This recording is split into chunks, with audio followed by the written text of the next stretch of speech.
Assalamualaikum warahmatullahi wabarakatuh. Selamat sore. Saya Taruna Dewasa Muhammad Rizal Danuarta, NIT 2020-4129. Pada sore hari ini saya akan menjelaskan bagian-bagian komponen dari kereta inspeksi baik di luar maupun yang ada di dalam. Komponen pertama pada bagian komponen rem ini. Dapat sebelah sini komponen rem, dan ini merupakan brake silinder atau silinder brake. Lalu kita bergerak.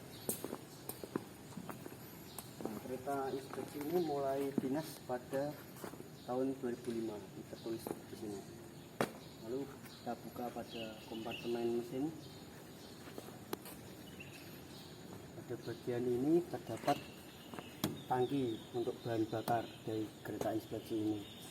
Di sini kita bisa mengecek isi dari tangki ini secara manual dengan menggunakan pipa ukur. Kita masukkan ke dalam sini. Nah, lalu kita bisa melihat isi dari tangki ini secara manual. Nah, tangki ini harus terisi penuh sesudah maupun sebelum akan menjalankan kereta inspeksi ini agar selalu siap untuk dioperasikan. Nah, lalu penting juga untuk kita mengecek bagian di dalam sini apakah kabelnya sudah masih baik atau kotor. Nah, lalu kita tutup, kita menutup dengan rapat agar saat kereta inspeksi berjalan ini benar-benar tidak terbuka sendiri. Kita gerak sini. Bagian ini terdapat koper dan rantai. Ini fungsinya untuk mengaitkan dengan rangkaian yang ada di depannya. Lalu di sini ada pipa bar dan insulator. Ini gunanya untuk pengereman antar rangkaian yang sudah dirangkaikan. Lalu pada sisi yang lainnya, ini kereta inspeksi ini memiliki berat kosong sekitar 27,5 ton. Lalu kita buka ada ini, terdapat ruang radiator. Radiator ini berfungsi untuk mendinginkan mesin agar mesin ini tidak mudah panas. Nah, penting sebelum mengoperasikan KIS ini agar mengecek kisi-kisi dari radiator ini apakah masih baik dan kotor. Nah, kalau kotor kita bisa membersihkan. Dipastikan juga pada bagian kolong-kolongnya ini juga bersih dan tidak ada gangguan hewan. Biasanya ada hewan.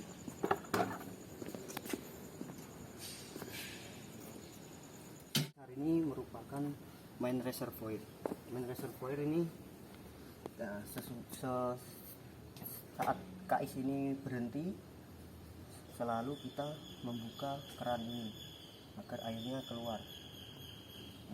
Biar keluar sampai habis. Bagian sini yang ada rangka bawah terdapat bogi. Bogi ini di sini ada yang namanya spring atau per. Ini gunanya untuk mengurangi getaran saat KIS ini bergerak di jalur rel. Penting juga sebelum mengoperasikan KIS kita mengecek ininya, pernya ini apakah ada retakan atau tidak. Lalu di sini kita bisa melihat namanya sepatu rem atau brake shoes. Di sini kita bisa melihat ada pasaknya di sini. Penting bagi pengoperasi sarana untuk mengecek apakah pasak ini sudah sambung dengan sepatu rem atau belum. Lalu di sini kita melihat ada gandar dan traksi di sini. Di sini gajinya 21 dan di sini ada exhaust. Exhaust ini dilapisi dengan semacam kain. Ini gunanya untuk agar mengurangi atau mereduksi panas yang dihasilkan dari mesin ini. Lalu pada bagian ini dapat lampu-lampu dan juga wiper. Ini sebelum mengoperasikan juga langkah lebih baik untuk dicek kelengkapannya. Itu yang pada sudah di bagian luar dari kereta inspeksi. Selanjutnya kita akan masuk ke dalam. Cara membuka pintu kayu ini, kita menarik tuasnya ke arah atas berlawanan dengan pintu seperti biasanya. Kita masuk ke dalam. Selanjutnya kita berada di meja pelayanan. Di meja pelayanan ini ada yang namanya display engine. Cara menggunakannya, kita tinggal memencet tombol merah ini ke atas. Nah, apabila sudah muncul di sini, kita tinggal memencet tombol merah, tombol bulat ini. Ya, jika ada indikator tangan di sebelah sini, kita tinggal memencetnya di sini. Lalu di sebelahnya display engine ada speedometer. Speedometer ini digunakan untuk tunjuk kecepatan pada KIS ini. Nah, normalnya di jalur ini KIS ini berada di 5-10. Lalu selanjutnya ada valve meter. Valve meter ini sebagai indikator bahan bakar. Nah, E itu untuk tandanya empty atau kosong, setengah, dan full atau penuh. Lalu sebelahnya ada BP dan MR gauge. BP sendiri adalah brake pipe. Brake pipe kalau di panahnya ini warnanya warna hitam.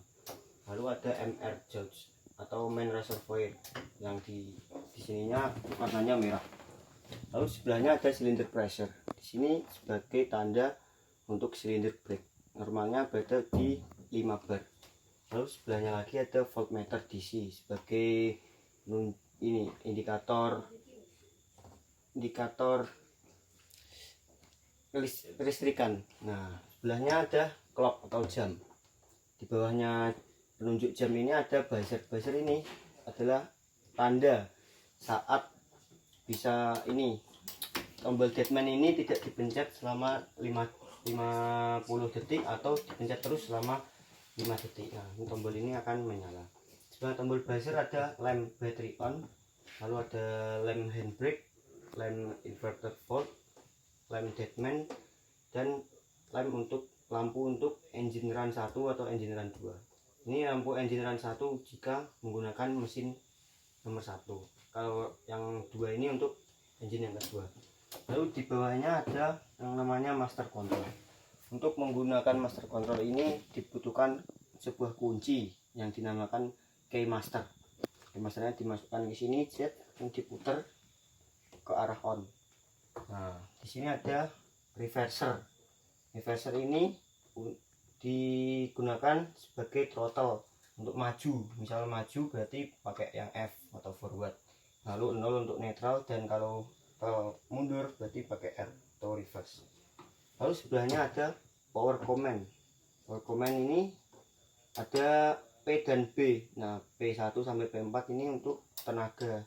Tenaganya 1 sampai 4. Nah, yang B1 sampai B6 merupakan. Lalu ada yang B7. Yang B7 digunakan untuk emergency brake. Sebelahnya ada emergency stop. Lalu ada signal light atau lampu sinyal. Ada tombol baterai on atau off. Ada fog light atau lampu untuk kabut. Ada headlight untuk lampu utama. Wiper switch untuk memutar atau menyalakan wiper. Ada room light atau lampu ruangan di KIS ini. Ada dimmer dan emergency light on atau off, serta tombol reset. Nah, lalu di sini ada tombol horn atau suling gunakan lokomotif ini. Lalu di atas ini ada go item yang namanya ini radio lokomotif.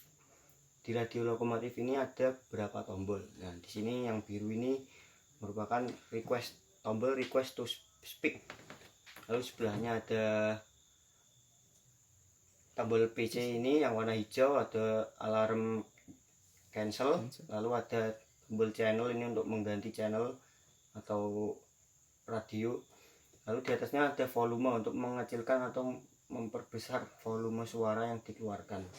Lalu ada tombol request stop warna kuning, dan lampu merah ini emergency. Lalu di sini ada telepon, digunakan untuk berkomunikasi antara masinis dengan PPKA atau stasiun. Nah, cara penggunakannya tinggal memencet tombol merah ini lalu kita berbicara. Ini diesel 1 dan diesel 2. Nah, diesel 1 ini jika kita menggunakan mesin yang nomor 1. Nah, cara menggunakannya tinggal kita ke bawahan seperti ini. Nah, ini kita sudah menggunakan mesin yang nomor 1. Lalu jika menggunakan mesin 2, ini tinggal ditarik seperti ini, dan yang tombol yang tuas yang ini diputar ke bawah seperti ini. Di sebelahnya tuas diesel ini ada ruang mesin. Di sini mesin yang kedua, dalamnya ya ini ada mesin dan serta kabel-kabel. Sebelum menjalankan KIS ini, lebih baik sebaiknya kita mengecek apakah ada kotoran atau kabel-kabel yang kurang normal. Dipastikan sudah normal terlebih dahulu. Lalu di atas ini ada ini ruangan untuk melihat radiator dari atas. Lalu di sini ada apar, yang dua apar ini untuk alat pemadam api. Ini bagian dari Gonugo IT. Lanjut kita ke sana. Meja pelayanan 2 ini sama dengan meja pelayanan 1. Jika kita menggunakan meja pelayanan yang ke sana, berarti kita tidak bisa menggunakan yang ini. Sebelahnya ini ada panel kontrol. Ini sebagai ini sebelum menjalankan KIS ini, ya setelah KIS ini nyala, kita tinggal mengangkat tuas ini urut dari kiri ke kanan sini, lalu ke atas sini. Nah, untuk mematikan KIS, sebelum KIS ini mesinnya mati, ini tinggal ke bawahkan ini semua, urut dari kanan ke kiri, balikannya. Lalu sebelahnya panel kontrol ini ada mesin untuk engine 1. Ini sama seperti tadi, ruang radiator. Lalu di sini ada handbrake atau pengereman secara manual atau emergency. Caranya ini tinggal diputar terus sampai ini tidak bisa, nah, sampai mentok. Kita kembali lagi ke sini. Ini kita ada yang namanya brake control.